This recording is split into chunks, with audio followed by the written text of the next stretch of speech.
New Nintendo, same old excuses when it comes to the success of a platform that beats out your favorite piece of plastic. Now listen guys, Nintendo is great. You guys know I'm a fan of them, but I'm also a fan of facts, and I'm a fan of systems like the PlayStation and Xbox. I've been buying them for decades now at this point. And when I talk about something, I talk about it in a factual and analytical sense. And when the Nintendo Switch has now sold 140 million units plus at this point, and if you look at it in the competition of the quote unquote market, what I don't like to see is people making up stuff because their favorite piece of plastic is getting beat out by another piece of plastic. And what I mean by that is something that I saw recently, and something that people tend to do quite a bit when talking about the Nintendo Switch now at this point when it's a success. Now, before it came out, all we saw was Wii U, it's gonna fail because of Wii U this, Wii U that, Wii U, right? It was an ambulance in here. That's all we saw. We saw people saying that the Nintendo Switch wasn't gonna do well because of their last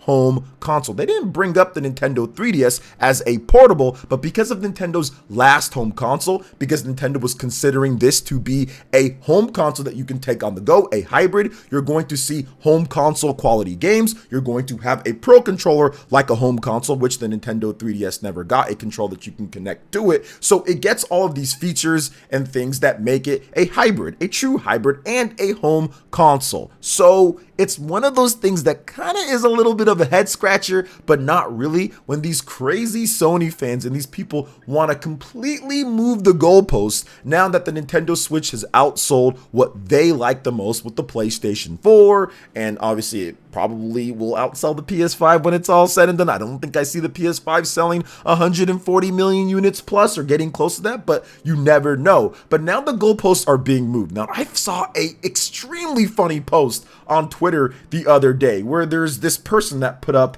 this tweet saying Nintendo defeated, Sega defeated, MS defeated, who's next? And it was this hilarious picture of Perfect Cell as a PlayStation 5 controller, and I found it hilarious because one, he put Nintendo first when Sega probably should have been first, and Sega bowed out a while ago, and I guess Nintendo would have been after that, I guess, I don't know, after the Wii U. And then MS would be, I guess, the most recent, but obviously we don't know what's going on there. But either way, I know the sentiment, right? I know the sentiment when it comes down to this. So I looked at him thinking, wait a minute, the Nintendo Switch has sold 139.36 million units. It has over 1.2 billion pieces of software sold. I think I can make this into a funny thing and put another hybrid out there, Gohan from Dragon Ball Z. He is a hybrid Saiyan, alien, and human. So I put Gohan, and I said defeated? Nah, fam, here's Nintendo. And then laughing, you know, rolling face, cry emoji, whatever the case is. Like, I'm not serious about it, but at the same time, we're dealing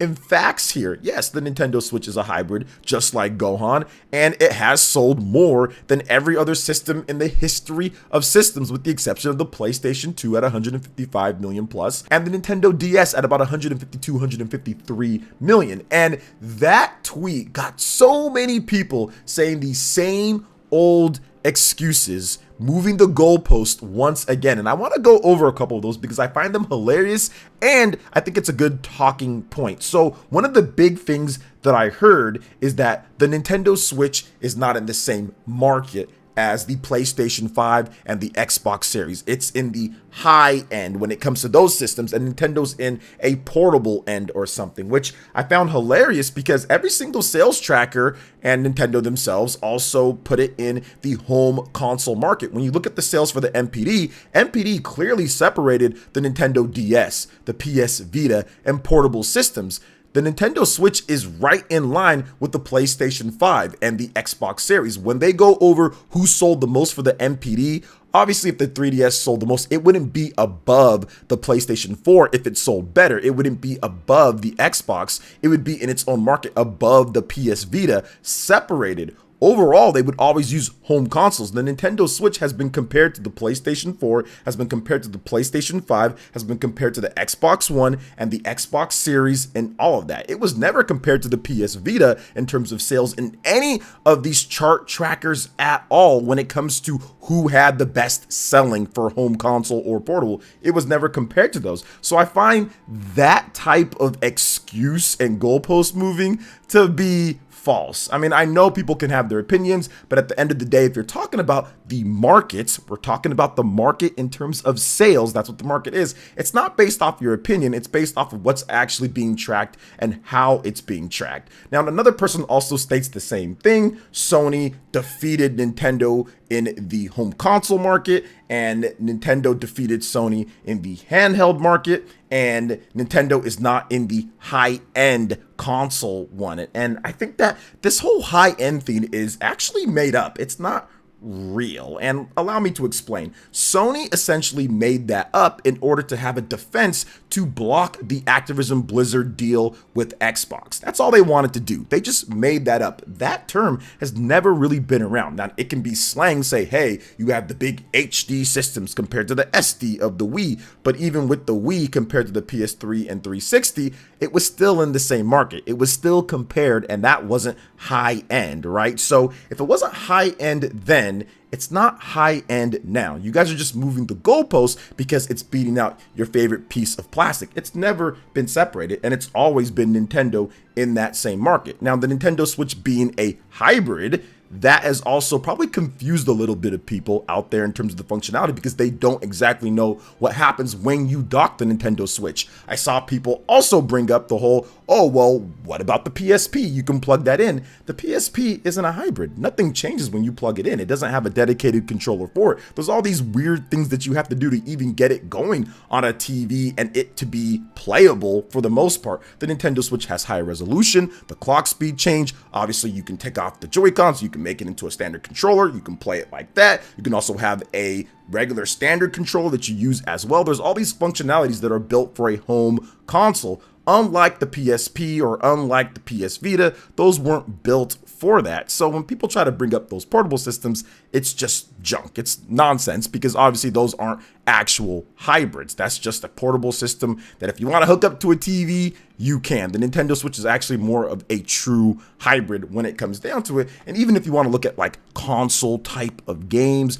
right? Obviously the Nintendo Switch does have games that are on Xbox and PlayStation home console, those styles. Yes, less resolution, maybe lower frame rate, but they're still console style quality games too. So to me, that's also nonsense. So I felt this was funny and I wanted to talk about it, but we have some more information when it comes to Nintendo and their future with the Nintendo Switch 2. So a Reuters source states that the Nintendo Switch 2 expected this year in 2024 will use an Nvidia custom design chip. Now, for those who don't know, the Nintendo Switch used a Tegra X1. That is a off-the-shelf part that was already developed and showed off from Nvidia, and Nintendo just took that chip, put it inside the system, and obviously did a couple different things. I know that there's some custom stuff that they did, but overall, it's pretty much that Tegra X1, and I think they even downclocked it in some sense so they can get better battery life. But now with this next system, it's rumored here that it's going to be a brand new custom SoC. So it's not going to be some type of off-the-shelf part or something already made. It's going to be something to where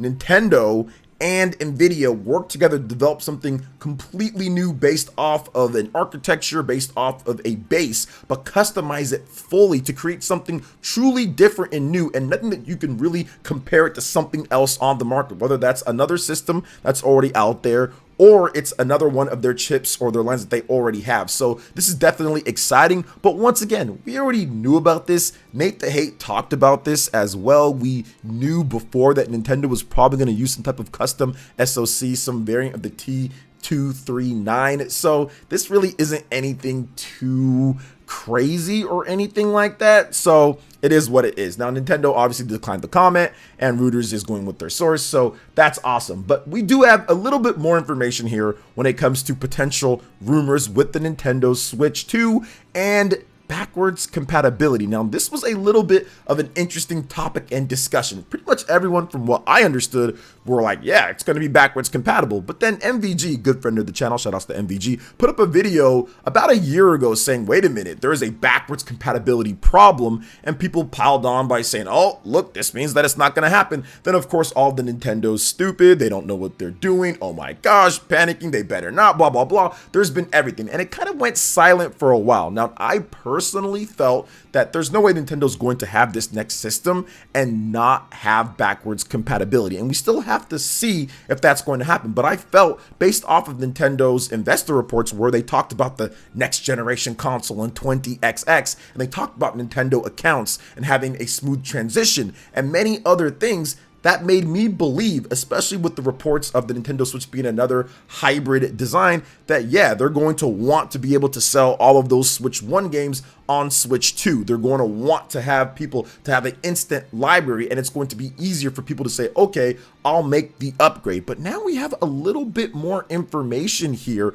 on this, because not only is it supposed to be backwards compatible with physical and digital, but it's also supposed to be able to take original games for the Switch 1 and enhance them, like a boost mode like Xbox Series has, or even some of the stuff that PlayStation 5 does. But Xbox Series does a great job with that. So we can get a little bit more into it. This is from Universo Nintendo, Necro Felipe. He's one of the biggest South American Nintendo websites out there, and many people seem to believe the stuff that he puts out, like he has good sources. But I know my boy Stealth definitely likes to look at what he has to say and feels that he has a solid enough track record. So let's get into what he had to say on the site. One of the topics of the greatest doubt among current Nintendo consumers and even enthusiasts curious about the next hardware is the question of compatibility with current Nintendo Switch games on this new console. Awaited as a potential 2024 release by Nintendo, the next system could come with the encouraging news that it will feature this physical in cartridges and digital backwards compatibility, not only available to players and producers, or developers of course, but would also allow developers to study improvements for the current titles in the Nintendo Switch library. This information was shared by PH Brazil during the most recent episode of the podcast for the Pokemon franchise, as traditionally happens every year. PH Brazil is currently a content creator and also a games journalist who has already brought a lot of information about Nintendo's or partners' movements in advance and with precision in the past. Taking its history into account, there is a high chance that this information will become fact when the console is announced. Nintendo does not comment on rumors, and there is no announcement regarding the new hardware so far. Stay tuned for more news. That was all also on Reset Era, so shout outs to Reset Era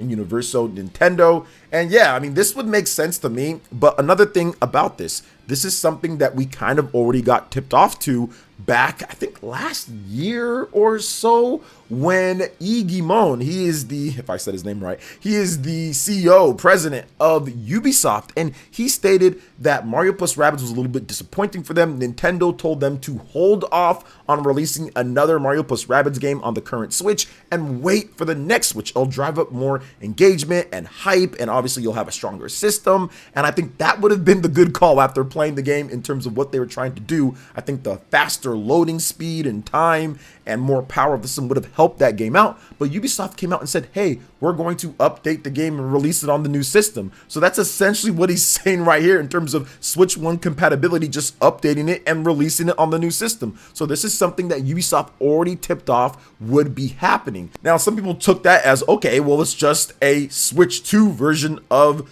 the game on Switch 1, so it's going to be separate. There's just going to be something to where you have to buy the game separately. And it's kind of like Persona 5 Royal on the PS4 and Persona 5 Royal on the PS5. There is no upgrade path. There is no anything. It's just another SKU of the game, and you've got to buy it if you want the PS5 version of that. So I think at this point that the Ubisoft article in terms of what Guimond had to say about Mario plus Rabbids Sparks of Hope, and this kind of lines up, so we'll see. We've also got some other reports of backwards compatibility as well that I haven't really talked about too much, but you know, they're out there. But anyway, we'll see what happens. But what do you guys think at this point? Let me know your thoughts in the comment section below. All right, guys, that wraps it up for this video here. Thank you so much for watching. I do appreciate it. Please make sure you hit that like button, subscribe if you're someone new, click that notification bell, check out my other videos right here on screen, and we will see you for the next one. Peace.